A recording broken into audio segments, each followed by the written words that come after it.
हाँ बच्चों, आज हम चैप्टर नंबर 7 में आगे चल रहे हैं और आगे वाला टॉपिक है चुंबकीय क्षेत्र में धारावाही चालक तार पर आरोपित बल का मान।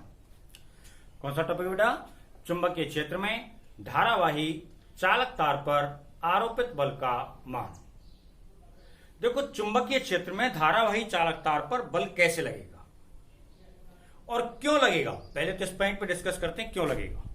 जैसे मैं समझाता हूं, यह हमने कोई एक चुंबकीय क्षेत्र मान लिया। यह हमने क्या ले लिया बेटा? एक चुंबकीय क्षेत्र माना। इस चुंबकीय क्षेत्र को मैं बी नाम दे देता हूं। इस चुंबकीय क्षेत्र में कोई भी एक चालक तार को व्यवस्थित कर दिया। ये भी कोई चालक तार है, ठीक है बेटा। अब यदि चालक तार में धारा प्रवाहित की जाए, चालक तार में क्या प्रवाहित की जाए? धारा प्रवाहित की जाए, तो धारा प्रवाह के कारण चालक तार के चारों ओर भी एक चुंबकीय क्षेत्र उत्पन्न हो जाता है। धारा प्रवाह के कारण चालक तार के चारों ओर भी एक क्षेत्र उत्पन्न हो जाता है, जिसे चुंबकीय क्षेत्र कहते हैं। यानी कि एक चुंबकीय क्षेत्र तो पहले से है और दूसरा चुंबकीय क्षेत्र किसका आ रहा है? चालक तार का। एक चुंबकीय क्षेत्र तो पहले से उपस्थित है, दूसरा चुंबकीय क्षेत्र किसका आया? चालक तार का। तो चालक तार का चुंबकीय क्षेत्र इस पहले चुंबकीय क्षेत्र के कारण एक बल का अनुभव करता है। अतः यहां चालक तार पर चुंबकीय क्षेत्र में बल कार्य करता है। ठीक है, चालक तार में या चालक तार पर चुंबकीय क्षेत्र में रखे जाने पर या धारा प्रवाहित करे जाने पर एक बल कार्य करता है। ठीक बेटा, अब इसका मान निकालना है। कैसे निकालना है? मैं मान के चल रहा हूं कि यहां एक ये चुंबकीय क्षेत्र है। क्या है बेटा? एक चुंबकीय क्षेत्र। ठीक है, इस चुंबकीय क्षेत्र का मान ले लेते हैं बी। समरूप चुंबकीय क्षेत्र है, इसका मान बी ले लिया और बी चुंबकीय क्षेत्र में हमने कोई ये धारावाही चालक तार उपस्थित कर दिया। किसको स्थित कर दिया है? धारावाही चालक तार को। और माना ये जो धारावाही चालक तार है, इसकी लंबाई कितनी है? L, और इसकी जो अनुप्रस्थ काट का क्षेत्रफल है, अनुप्रस्थ काट का क्षेत्रफल कितना है बेटा? A। ठीक है, इस चालक तार को चुंबकीय क्षेत्र में किसी न किसी कोण पर रखा जाएगा। मैं मान के चल रहा हूं ये कितने कोण पर रखा गया है? थीटा कोण पर। कितने कोण पर रखा गया है? थीटा कोण पर। तो अब जब मैं यो कहूंगा कि चालक तार में धारा प्रवाहित की जाती है, धारा प्रवाहित नहीं होती, प्रवाहित क्या होता है? आवेश।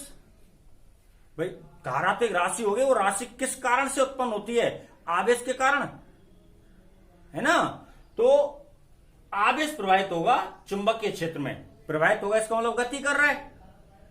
जब आवेश प्रवाहित हो रहा है, इसका तात्पर्य क्या है? आवेश क्या कर रहा है? गति कर रहा है। और जब आवेश गति करता है चुंबकीय क्षेत्र में, तो उस पर एक बल कार्य करता है। ये मैं आपको बता चुका हूं। ये आपको बता चुका हूं कि आवेश को चुंबकीय क्षेत्र में गति कराने पर आरोपित बल का मान 4 स्थितियां बता रखी पहले वाले वीडियो में। तो कहने का तात्पर्य है, जब धारा प्रवाहित करेंगे तो आवेश प्रवाहित होगा, अर्थात आवेश गति करेगा। किस में गति करेगा? चुंबकीय क्षेत्र में। भाई बीच में यहां पर चुंबकीय क्षेत्र उपस्थित है, या मध्य भाग में क्या उपस्थित है? चुंबकीय क्षेत्र। तो चुंबकीय क्षेत्र में क्या गति करेगा? आवेश। जब चुंबकीय क्षेत्र में आवेश गति करेगा तो उस पर क्या लगता है? बल लगेगा कि नहीं लगेगा? लगेगा। उस बल के द्वारा कंप्लीट परिणामी प्राप्त करेंगे। यहां भाषा लिखनी पड़े तो क्या लिखी जाएगी भाई? छोटी सी, ज्यादा कुछ नहीं। माना ए अनुप्रस्थ काट क्षेत्रफल और L लंबाई का एक चालक तार है। माना ए अनुप्रस्थ काट क्षेत्रफल और L लंबाई का क्या है? एक चालक तार है, जिसे समरूप चुंबकीय क्षेत्र B में थीटा कोण पर रखा गया है। चालक में उपस्थित आवेश Q चुंबकीय क्षेत्र में V वेग से गति करे तो, चालक में आवेश उपस्थित होगा ना, वो चुंबकीय क्षेत्र में V वेग से गति करता है। और धारावाही चालक तार में लेके चल रहा हूं तो वो B वेग नहीं है, अपवाह वेग होता है। क्योंकि धारावाही इसका मतलब विद्युत क्षेत्र लगा हुआ है, और विद्युत क्षेत्र की उपस्थिति में इलेक्ट्रॉनों के या आवेश के वेग का औसत क्या होता है? अपवाह वेग होता है ना।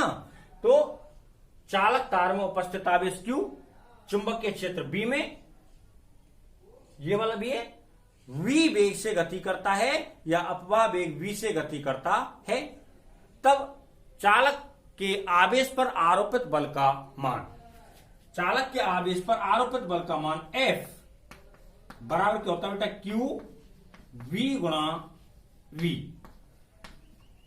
ठीक है, तो F, इसको अगर क्रॉस प्रोडक्ट को खोलें तो क्या आएगा, ये Q v sine theta n cap. ठीक बेटा, क्या आ गया, Q v sine theta n cap. अब देखो गति तो यहां पर हो रही है, उसको आप छोड़ दो, चुंबकीय क्षेत्र पर स्थित है उसको आप छोड़ दो, किसका मान निर्धारित नहीं है, आवेश का, क्योंकि मुझे क्या करना है, हमें क्या करना है, यहां पे धारा प्रवाह के कारण या धारावाही चालक तार का मान निकालना है। जो धारावाही चालक तार पर बल लग रहा है उसका मान निकालना है। तो धारावाही चालक तार पर बल का मान निकालना है, और यहां पर तो आवेश दे दिया, हमें तो आई का मान चाहिए ना। तो पहले आई का मान निकालो, क्या आएगा, किसका मान निकालते हैं, आई का। और आई का मान कैसे आएगा, उस चीज को यहां से निकालेंगे हम। ठीक है, तो पहले अब मैं जो चालक तार ले रहा हूं उसमें कुल आवेश का मान निकाल लूं भाई। क्यों आवेश है, इसमें कुल आवेश का मान है कितना, कितने कूलम आवेश उपस्थित है, वो चालक तार की लंबाई पे, आयतन पे, क्षेत्रफल पर निर्भर करेगा ना भाई। एक तो चालक तार छोटा लिया तो छोटा आवेश होगा, एक चालक तार अपन ने लंबा ले लिया तो आवेश की मात्रा कैसी हो जाएगी, बड़ी हो जाएगी, आवेश का मान बड़ा प्राप्त होगा। तो कुल आवेश का मान निकालते हैं पहले। तो कुल आवेश का मान निकालने के लिए पहले क्या करें, चालक तार का आयतन ले लें कि चालक का आयतन कितना आ रहा है ना, आयतन ले लेंगे। आयतन के बाद इकाई आयतन में उपस्थित आवेश मान लेंगे, कितना मान, इकाई आयतन में जो मात्रा है इलेक्ट्रॉनों की आवेश की वो मान लेंगे, कितनी है, एन मान लेते हैं। फिर एक इलेक्ट्रॉन के आवेश से एक आवेश का मान ले लेंगे, तो कुल आवेश का मान इस प्रकार से प्राप्त हो जाएगा। जिस प्रकार से हमने चैप्टर नंबर 5 में एक वीडियो डाला था, वह था विद्युत धारा, धारा घनत्व, अपवाह वेग और गतिशीलता में संबंध। उस वीडियो में जिस प्रकार से किया गया है उसी प्रकार से पहले कुल आवेश का मान ज्ञात किया जाएगा। ठीक है बेटा, तो पहले यह तो एक बल का मान हो गया, इसको इक्वेशन नंबर क्या कह देते हैं, एक, इसको तो यहीं छोड़ दो। अब मैं कह रहा हूं चालक का आयतन या चालक तार का आयतन, चालक तार का आयतन, चालक तार का आयतन क्या होता है बेटा, क्षेत्रफल और गुणा में क्या आ जाएगा, लंबाई। चालक तार का आयतन क्या हो गया, क्षेत्रफल, और गुणा में क्या आ गया, लंबाई। तो B बराबर क्या हो गया, A, और इंटू में क्या हो गया, L। ये बराबर क्या हो गया, A इंटू में L। माना इकाई आयतन में उपस्थित इलेक्ट्रॉनों की संख्या n है, या एकांक आयतन में उपस्थित इलेक्ट्रॉनों की संख्या कितनी है, n है। तो कुल आयतन कितना है, Al। पर एक आयतन होता है, B का मान 1 होता है, तो इलेक्ट्रॉनों की संख्या को क्या मान लेता हूं मैं, n। B का मान 1 होता है तो इलेक्ट्रॉनों की संख्या कितनी, n है। अब यदि B का मान Al है, B का मान कितना है, Al है, तो इलेक्ट्रॉनों की संख्या क्या हो जाएगी, NaL। एग्जाम्पल ले समझने के लिए, भाई मेरे पास 1 रुपए की कोई चीज लेने आया तो वो कितनी आई, N। मेरे पास कुल कितने रुपए हैं, Al। 1 रुपए की चीज कितनी आई, N। कोई भी वस्तु, कुल रुपए कितने, Al। तो कुल वस्तु कितनी आएगी, 1 रुपए की, और गुणा में कुल रुपए, तो क्या हो जाएगी, NaL। तो लिखें इसको, माना चालक तार के इकाई आयतन में, माना चालक तार के इकाई आयतन में उपस्थित इलेक्ट्रॉनों की संख्या, उपस्थित इलेक्ट्रॉनों की संख्या बराबर कितनी मान के चल रहा हूं बेटा, n है। कितनी है, n है। तब अब यहां उपस्थित इलेक्ट्रॉन की संख्या कितनी हो गई, n। तब कुल आयतन कितना है, Al। तो कुल आयतन में कितने इलेक्ट्रॉन हो जाएंगे, NaL। तब कुल आयतन कितना है बेटा, B बराबर Al में उपस्थित कुल इलेक्ट्रॉन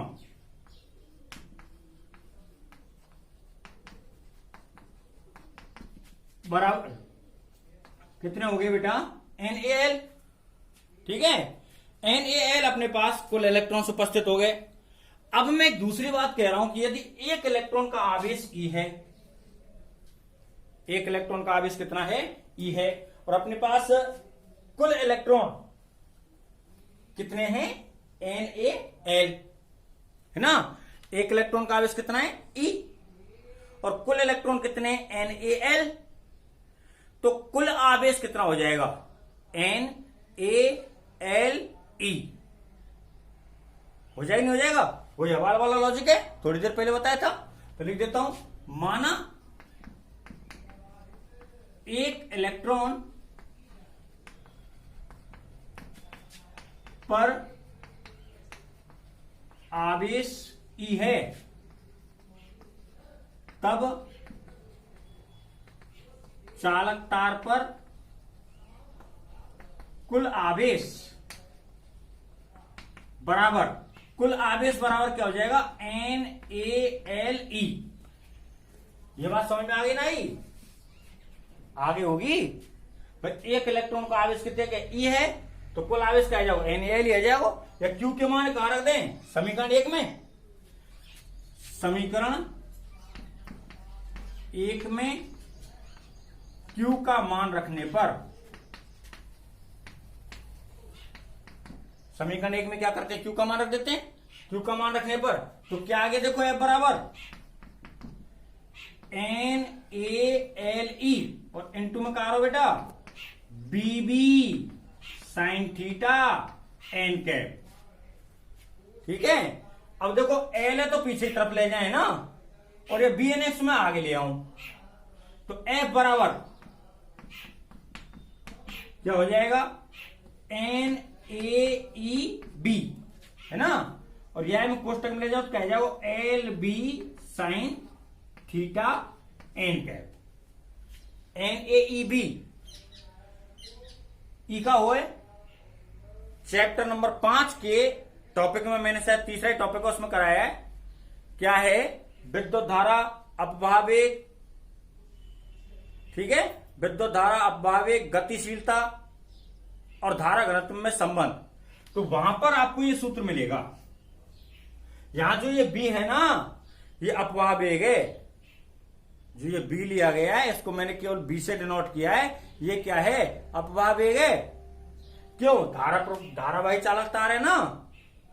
कैसो चालक तार है? धारावाही चालक तार है। तो धारावाही चालक तार है, तो धारावाही चालक तार में विद्युत क्षेत्र आरोपित हो चुका है, और विद्युत क्षेत्र आरोपित हो जाने पर उत्पन्न चुंबकीय क्षेत्र, उत्पन्न जो आवेश गति करते हैं उसके वेग को कौन सा वेग कहते हैं? अपवाह वेग कहते हैं। विद्युत क्षेत्र की उपस्थिति में इलेक्ट्रॉनों के वेग का औसत या आवेश के वेगों का औसत। तो ये कौन सा हो गया? विद्युत धारा हो गई।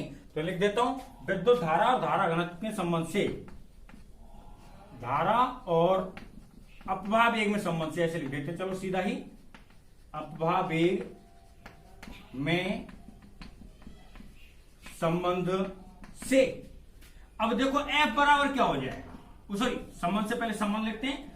I बराबर क्या होता है? NaEB। NaEBD होता है, तो उसको क्या लिख देते हैं? NaEB। तब अपने पास अब F का मान क्या? आगे देखो, I और कोष्टक में क्या रहा बेटा? LB sin theta n cap. तो F को ऐसे लिख सकता हूं मैं, ILB sin theta n cap. ठीक है बेटा, परिमाण के रूप में लिखें, या पहले इसको सदिश रूप में दूसरा डिनोट कर देते हैं। या F बराबर क्या हो गया? I तो अदिश राशि होती है ना, बाहर निकाल दो, और इसको सदिश गुणन करके रूप में लिख देते, क्या हो जाएगा? L गुणा B। ठीक है, ये सदिश रूप हो गए। परिमाण के रूप में लिखें, परिमाण के रूप में, तो F बराबर क्या हो जाएगा बेटा? ILV sin theta. F बराबर क्या हो जाएगा, ILB साइन थीटा। ठीक है, ये आरोपित बल का मान हो गया। अब यहीं पे स्थितियां निकाल देते, विशेष स्थितियां, विशेष स्थितियां। अब इसका मान तो क्या हो रहा है, इसका मतलब तो ये हो रहा है कि जब आरोपित बल का मान होता है ILB sine theta n cap, और जो थीटा ये किस किस के मध्य का कोण है, लंबाई और चुंबकीय क्षेत्र के मध्य का कोण है ना। तो जब चालक तार को चुंबकीय क्षेत्र के समदिश रखा जाए तो लंबाई समदिश रह जाएगी, तार को ऐसे रखा जाए तो लंबाई कैसे हो जाएगी, समदिश रह जाएगी। तार को ऐसे रखा जाए तो लंबाई कैसे हो जाएगी, लंबवत हो जाएगी, है ना। तो दो स्थिति है। तो नंबर 1, जब चालक तार चुंबकीय क्षेत्र के समदिश हो तो थीटा बराबर क्या हो जाएगा, 0 डिग्री। तो F बराबर क्या हो जाएगा, ILB साइन थीटा, और ये क्या हो गया, ILB साइन 0, और साइन 0 का मान कितने रहेगा, लाओ 0, कितने रह रहे 0। तो कुल मान कितने का होगा बल को, भाई कितना मान प्राप्त होगा, 0 प्राप्त हो गया। दूसरी स्थिति मैं सीधे लिख दूं, जब चालक तार चुंबकीय क्षेत्र के लंबवत हो, चलो लिख देते हैं, जब चालक तार चुंबकीय क्षेत्र के लंबवत हो तो थीटा बराबर क्या है वो, 90 डिग्री, और F बराबर में डायरेक्टली लिख दो बेटा, ILB साइन कितने कहे वो 90, और साइन 90 को मान कितने रहेगा बेटा 1। तो F बराबर का है वो क्या प्राप्त होगा, ILB, और ये कैसा मान प्राप्त होता है, मैक्सिमम। ये कैसा मान प्राप्त होता है, मैक्सिमम। ठीक है, तो इस प्रकार से किसी भी धारावाही चालक तार में आरोपित बल का मान ज्ञात किया जाता है। अब एक क्वेश्चन है बेटा जो आएगा, और थोड़ा सा एक क्वेश्चन घूम के आएगा, और उसी में आप कंफ्यूजन में हो जाओगे। 2019 के पेपर में आया हुआ है, 2016 के पेपर में आया हुआ है, 2017 के पेपर में आया हुआ है। क्वेश्चन यह है, यदि वो कह दे, क्या कह दे, धारावाही चालक तार को चुंबकीय क्षेत्र में गति कराने पर आरोपित बल का मान। क्वेश्चन सुन लो, धारावाही चालक तार को चुंबकीय क्षेत्र में गति कराने पर आरोपित बल का मान। तो चुंबकीय क्षेत्र में चालक क्या कर रहा है, गति कर रहा है, तो आरोपित बल का मान यह होता है। यह यूं लिख सकता है, आवेश को चुंबकीय क्षेत्र में गति कराने पर आरोपित बल का मान। ठीक है भाई, मैं कह रहा हूं धारावाही चालक तार को चुंबकीय क्षेत्र में गति कराने पर बल का मान। धारावाही है तो उसमें क्या है, आवेश। धारावाही है तो क्या है, आवेश। क्या गति कर रहा है, आवेश। सीधा यूं भी कह सकता है, आवेश को चुंबकीय क्षेत्र में गति कराने पर आरोपित बल के मान का व्यंजक लिखिए। केवल व्यंजक पूछता है। 1 नंबर का उत्तर है ये। कब, क्वेश्चन फिर से सुन लो, धारावाही चालक तार को चुंबकीय क्षेत्र में गति कराने पर आरोपित बल का मान, या आवेश को चुंबकीय क्षेत्र में गति कराने पर आरोपित बल का मान। यहीं के यही क्वेश्चन को थोड़ा सा घुमाता है।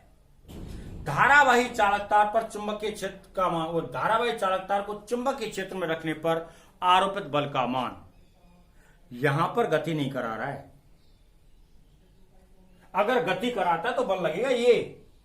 यदि गति नहीं करा रहा है, जैसे मैं क्वेश्चन बोल रहा हूं, ये 2019 में आया है, और ज्यादातर बच्चे इस गलती को करके आ गए।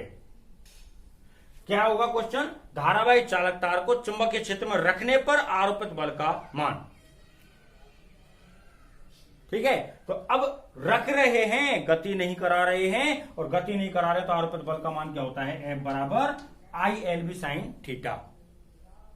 और सामान्यतः जो क्वेश्चन है वो यही होता है बेटा, धारावाही चालक तार पर आरोपित बल का मान ये पूछा जाएगा, और आवेश को गति कराने पर आरोपित बल का मान ये पूछा जाएगा। सेम स्थितियां हैं, बस थोड़ा सा आपके समझने का अंतर होगा, जिसके आधार पर आपका उत्तर परिवर्तित हो जाएगा। ठीक बेटा, देखो। और फिर से एक बात, जिन बच्चों, आप में से बहुत से बच्चों ने चैनल अभी सब्सक्राइब नहीं कर रखा है बेटा, तो इसको सब्सक्राइब कर लें। और किसी बच्चे को कोई व्यक्तिगत समस्या रहती है, समझ में नहीं आता है, तो मेरा कॉन्टेक्ट नंबर है 9460369924। ठीक बेटा, इस पर आप फोन करके पूछ सकते हैं और समस्या का समाधान कर दिया जाएगा। और दूसरी बात, एक समस्या जैसे बहुत से गार्जियंस बता रहे हैं, भाई अभी अपन उस लेवल पर नहीं पहुंचे, सेल्फ स्टडी कर रहे हैं, तो आप वीडियो जो देखना प्रारंभ करो उसे पूरा ही देखो, कंप्लीट ही देखो, आधा वीडियो देख के मत छोड़ा करो। ठीक है, उतार लो इसको।